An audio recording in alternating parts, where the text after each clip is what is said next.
Hey everyone, thanks for joining us here on Escaping Rock Bottom. For those of you who are watching us right now, you can see I have a very extraordinary guest with us today, which I'll get to her in just a moment. If you're listening on your car ride to work, on Spotify, Google Play, or even iTunes, you're going to hear from this special guest coming up in just a few moments. Obviously, you could see we are here on set at KTLA Studios in Los Angeles, California. I am sitting next to anchor extraordinaire Courtney Friel.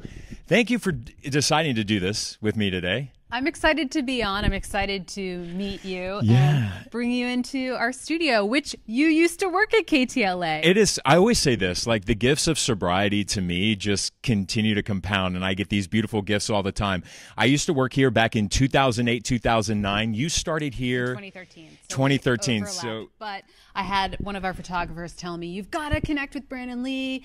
You've had the same amount of time sober. We both have 9 years. Yeah, which is crazy. You started a podcast, and you should be on it. So we're making it happen. We're making it happen. I'm so excited to be here because we have a lot to discuss today. And Courtney has an incredible story about, you know, your perils through drug addiction, but you're on the other side of it, 9 years, just like me, clean. And you know, this podcast is all about inspiring other people and giving them hope.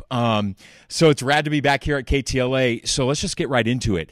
What was it like for you? Like, how did you end up using, what was your drug of choice? What did you get into? When did it start for you?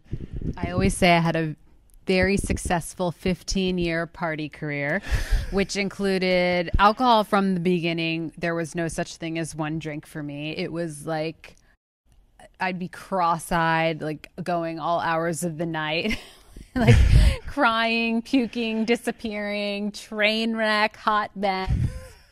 And then cocaine was a huge part of the story. And then towards the last few years, pills, Ambien, Xanax, and Adderall were in the mix. I would say those are my 5 drugs of choice. Goodness, I always like to say in the recovery world, like when we go back and we reflect back on our war stories, like I was a garbage pail kid, like whatever it was, what do you got tonight? Oh, yeah. Oh, I'm down. What does that do? No worries, I'll take it. Any sort of Percocet or any, although I was always like allergic to marijuana. I could not handle that. And I didn't, I tried like acid one time and shrooms one time. Those were like the worst days of my life. So that side of the drugs weren't really my thing, but the uppers and downers, I guess I had maybe more control of those. But I would be so freaked out to do any of the above now after 9 years. And so my sobriety date is 09/09/09. That's awesome. I have not had a pill, a drink. So you'll be celebrating 10 years this year. Yes. That is awesome. That is so awesome. So,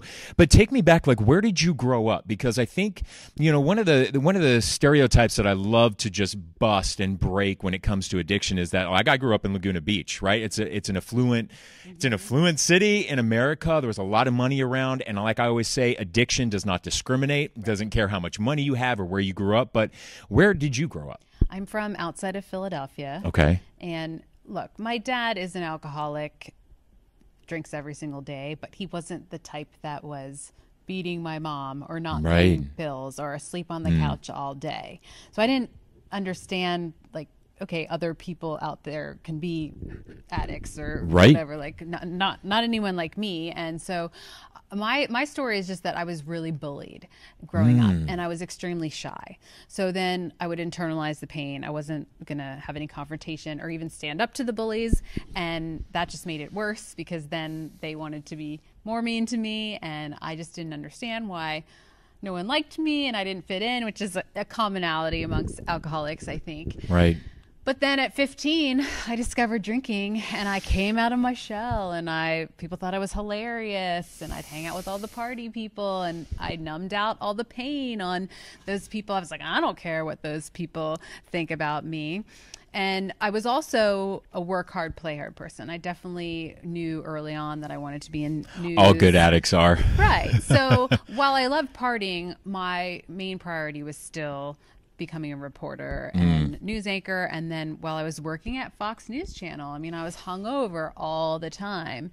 And luckily, it didn't get to the point where something bad happened and then I was forced to go to rehab.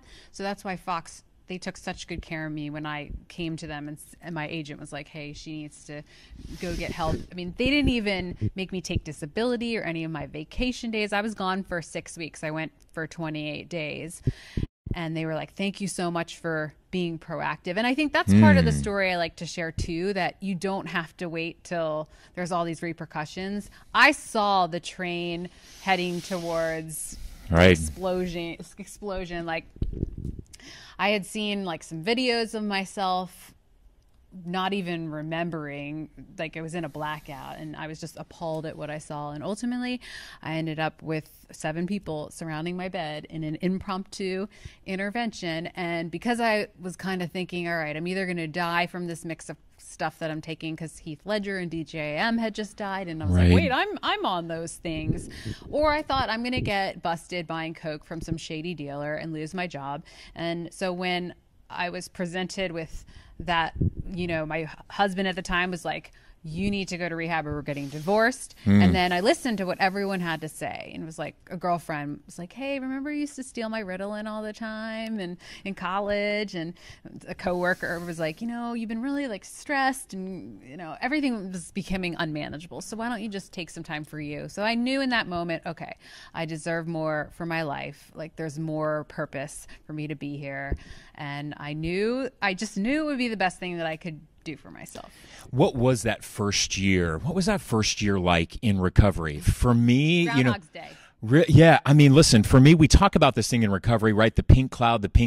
And, you know, once you rid yourself from the drugs, you immediately feel better about yourself. And I didn't have that either. And I like to tell people that, because there are some, you know, there are a lot of addicts who try to get sober, and it's not easy. It's painful. You're digging up a lot of stuff for the first time in your life without numbing yourself, that we were always doing.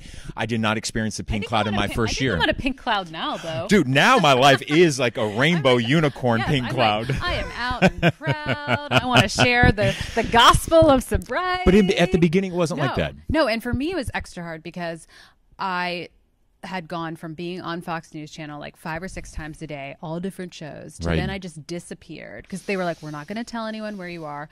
Well, guess what? When you drop off the face of the earth for 6 weeks, people are going to wonder.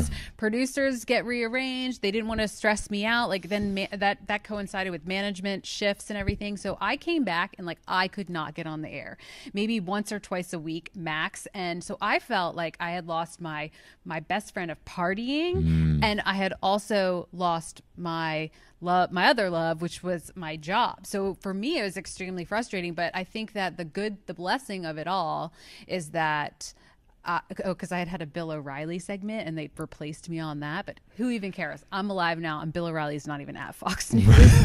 But the blessing is that I was able to just like, okay, well, if you're not going to put me on and I don't have to do anything today, like I'm going to go to a meeting, or, you know, I'm going to I did 3 months of outpatient after rehab. So that was like 3 hours a night for 3 nights a week for the first month, then 2, then 1. And I went to rehab and I was like, all right, I'm here. I'm going to sit in the front of the class. I'm going to take notes. I'm going to go to the extra meetings in town with the real people. I'm going to do this. And I just did what they told me. And then I knew it cost a lot of money to go to Silver Hill in Connecticut. And then I was like, all right, well, I'll do this. I got to do this for at least a year because my employers know about this and we spent all this money. And then I just started to feel really good about being sober. But it was like Groundhog's Day. Like, I didn't know what to do with myself. There was all this time in the day, and because we spent so much time like numbing out, right? And then I didn't really necessarily like myself that much, so I didn't feel comfortable in my own skin, like being with myself all those hours. What was really difficult for me at the beginning, and eventually I repaired through the step work. But where does spirituality play, you know, with you and where you started? I know for me, at the depths of my drug addiction, I definitely did not believe in God. I didn't believe in a higher power, right? It was all about me. I thought I was the most important person. I was the most powerful person in the world, especially when you gave me drugs. And I was high on drugs. I felt invincible. It wasn't until I was working my 4th step and I realized how many close calls with death that I had. And it was that written work. And I looked back at what I'd written down and I was like, I was like, wow, I was kept alive for some greater purpose. So where does spirituality play in your recovery? God has always been my person because my parents took me to Presbyterian church every single Sunday until I graduated from high school. I wasn't allowed to sleep out on a Saturday night. And if I did, they would like hunt me down wherever I was, pick me up, and take me to church. Well, what was their reaction when they found out that you were addicted to drugs? I think well, that was like a touchy thing because it was a mess with like my husband at the time because he wanted to blame my parents, but my parents I hadn't lived with my parents since I was 18. It's like I knew I was responsible for my own actions. They didn't even know that I had done cocaine. My mom for years would not even talk to anyone about how I was sober, how I was in rehab, and she would say things like, "Do you really think it was necessary that you went to rehab?" And now it's like a whole 180. They couldn't be more proud of me, of the recovery work that I've done and that I've stayed sober and everything. So they realized that was just part of my story. I think they felt shameful of it. And I think my dad probably was like, oh my gosh, like I, drank every night in front of her. Like maybe he even took a look at his actions. Who knows? But God, like for me, I've always had a spiritual connection with God, and I'm so grateful to be sober and always like praying nonstop. I listen to K-Love on the radio. I love it. Spreading the hope of Jesus across Southern California. Positive, encouraging K-Love. That's amazing. It just reminds me to be like so grateful. Well, and I tell people too, a lot of my friends, like I went to Coachella for the first time last year, right? It's like a 3-day concert in the desert, and I'm going again this year. And I've had a lot of people ask me, they're like, how the hell do you go to Coachella sober? And even when I'm at Coachella, my friends look at me and they're like, how are you doing this sober? And it's a real simple answer for me is that I always tell people I can do anything. Like I can go and do anything so as long as I am spiritually fit, so as long as my spiritual connection to my higher power is very strong. And I always have an exit strategy. So wherever I go, there's an exit strategy, so I never feel trapped. See, that's, I think, how we differ a little bit. Like, I can dip into any place for 1 to 2 hours, but I don't want to put myself in a situation where I'm going on a girls' weekend to Miami, because I did that at 5 months, and it was like the worst weekend of my life. White knuckling, I'm sure. I had 5 months sober, and it was supposed to be like a spa weekend, and it turned out like all those girls were alcoholics. Spa weekend in Miami is never a spa weekend in Miami. And they drank nonstop for like hours and hours and hours. So I'm not going to go with a bunch of girls on a yacht for 10 hours. I'm not going to trap myself. Right. I'll go on a yacht with sober people. Like, that's fine.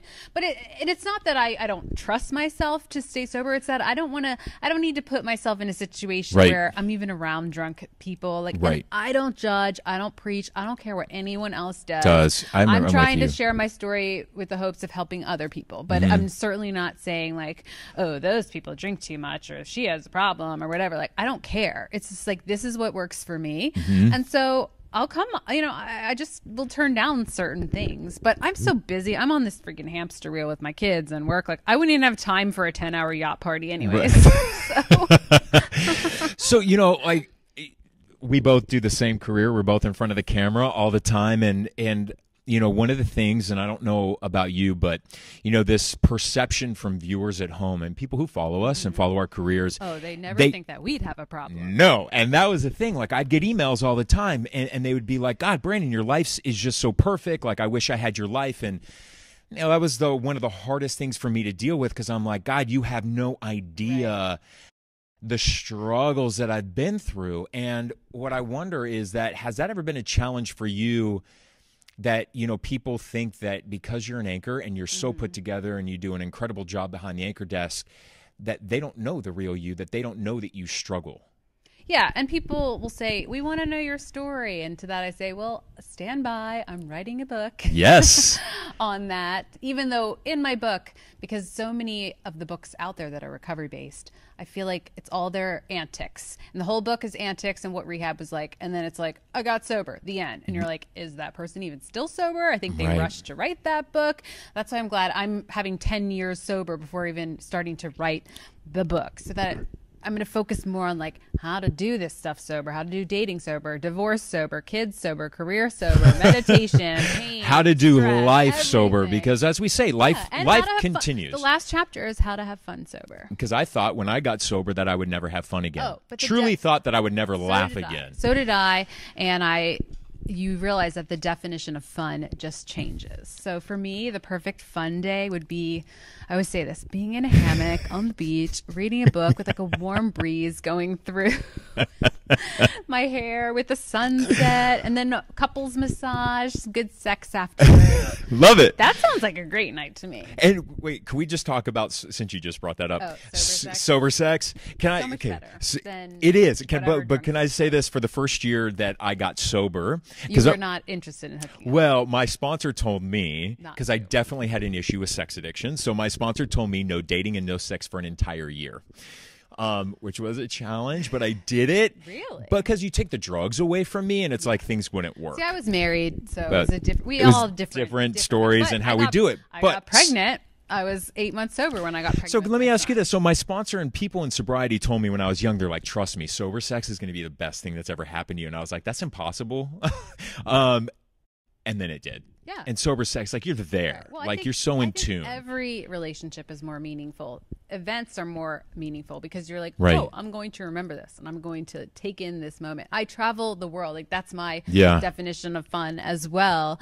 And not one time have I ever wanted a drink on any of my excursions around the world or thought I need one for this. I don't. Okay, so I want to talk about your success now sober in the professional world and everything like that, because there is a real fear that a lot of people in recovery, there's a true stigma out there that if you were once an addict, that you're just troubled. Like you're a troubled lot, you're never going to amount to anything good, and you're never going to be successful.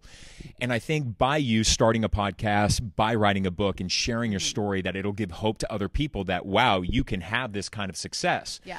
But it takes an important aspect, and you need support. People do always say like, wow, that's really everyone's like, that's so brave of you. That's so brave of you.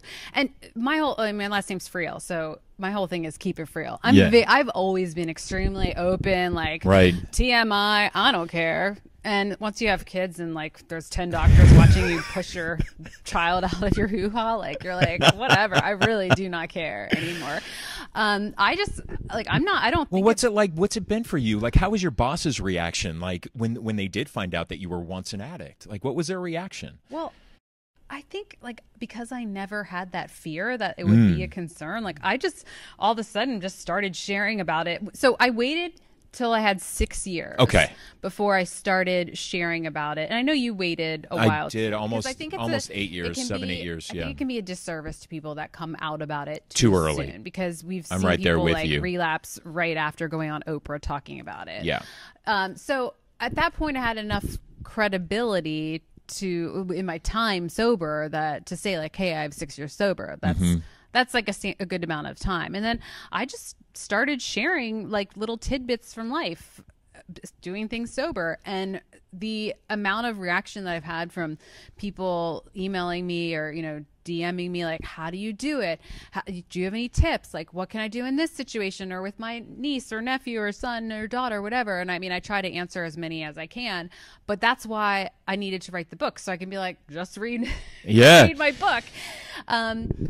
I'm very blessed that, like I said, Fox was super supportive of me, and KTLA has been as well. My news director, Jason Ball, first of all, we've talked about it on his podcast. So awesome. He rappelled down a 26-story building with me for an addiction charity that I then, through my own charity event, Sexy Sober Sunday, and KTLA gave me $2,500. Wow. To buy a table to my event. So they are very supportive. And I know, I don't know if you've talked about it yet. I know that there was a discouraging situation for you recently. And I guess that's what the people saying like, oh, you put it out there like that. Do you worry about like possible future, career issues? Right. I don't, because I'm just in that mentality.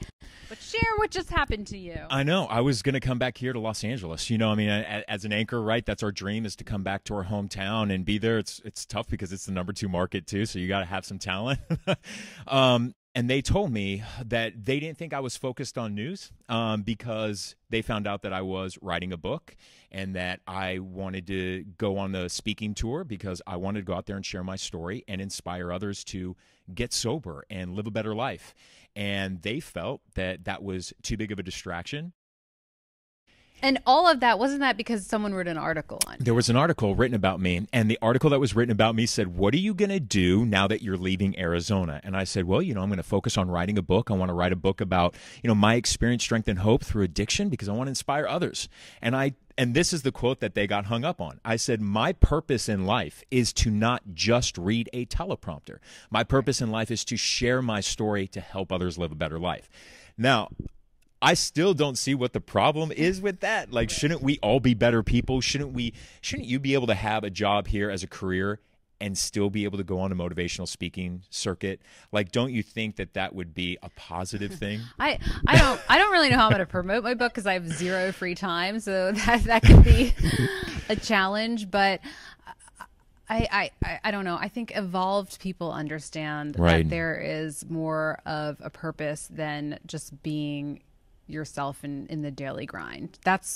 I certainly know when I was in active addiction, I was not thinking about my purpose. That's for sure. So a lot of people are stuck in a lower level of consciousness, I guess you could say. I mean, meditating brought me I almost feel psychic sometimes, and I can sense people's energy. Like it's crazy how I've predicted weird things and just connected with people because I've been bumped up to another level of consciousness. And I think when you get sober, you just are so much more present and in tune and aware of things that are happening, that the normal person who's messed up is not even remembering. But you know what I think is so beautiful about your story is that your kids, how many kids do you have? I have 2. You have 2 kids. How old are they? They are almost 7 and 8. And yeah, I baked them completely healthy and they've never seen me under the influence. And how beautiful is that? It's amazing that your kids will only ever know a God mom willing, yes. that their mom is present, right? That you're not in some blackout or you're not waking up drunk or you're not waking up being like, I don't have time for you today. Just to be able to be there present in your child's life, I think is amazing. And for my job too, because I don't think I would have been able to do this specific job as hungover as I was when I was at Fox News in New York. I was covering entertainment. That was way easier. But when I come in at 8 a.m. and have to be in court somewhere catching up on something or in city council and there's 5 weeks of history going on and I have to learn it and turn it in a second. I don't know how you reported. See, I know. So I was here, you know, confidence. You just know how to, BS and do it. I can already tell you're like that. But for me, it was more challenging. Maybe my comprehension level isn't as fast. But there are so many days when I'm like, oh my God, I'm so glad I'm not hungover doing this job. I know. And I look back, I'm back here on the, the KTLA studio lot, and I was using. Have you shared that story about you cracking your head open and then trying to report in a fire? I know. This was towards the very end of my career here at KTLA before, because I got sober while I was at KTLA, and my bosses never knew, nobody knew.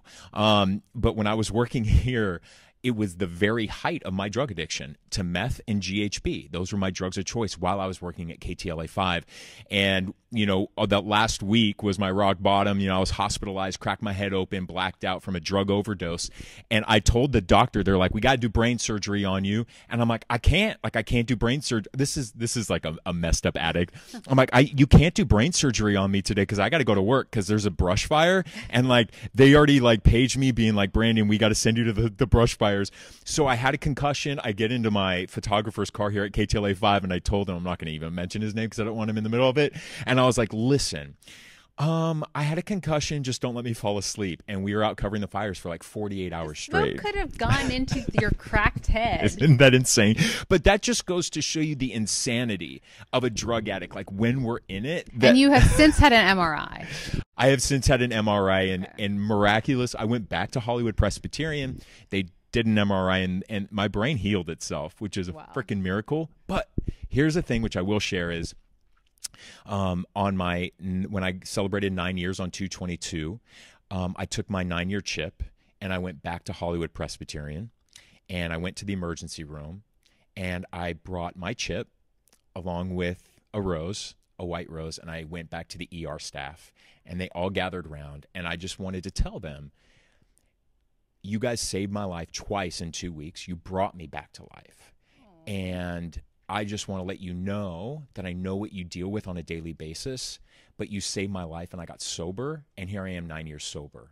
And so I gave him that chip, and like there were all the nurses and some of the doctors were crying. It was like, but that's a gift that I can give back, being sober, right? Being mindful, being present, and being grateful. Right. And like, it's just some of the great blessings of being sober. I mean, you kind of just did it cold turkey, or you didn't have to go. I got out of the hospital at Hollywood Presbyterian, chased the wildfires for 2 days, and when we got back from the wildfires, I went to an AA meeting on Melrose and Mansfield, a little old church over there, and I've been sober ever since that day. You know, I never went to treatment. I never went to any of those things. Do you ever have urges, or?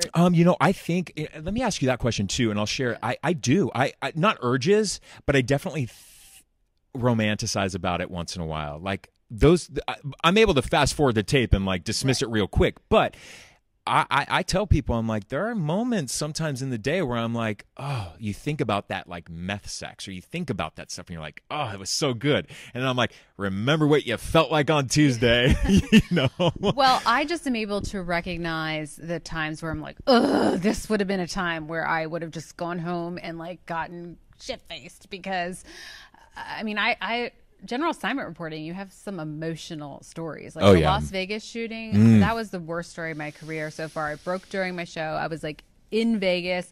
I covered it for 2 weeks straight. I cried on air. Like it was like I couldn't escape it, because we were having 12-hour days, like chasing all the victims and just talking about it. And I ended up like for 3 hours just sobbing on my floor. And I'm like, I want to not feel this. So you get those moments where like, I hate being so present with myself. Like, and like my divorce, oh my God, 2 years, my first 2 years of my divorce were like, I cried.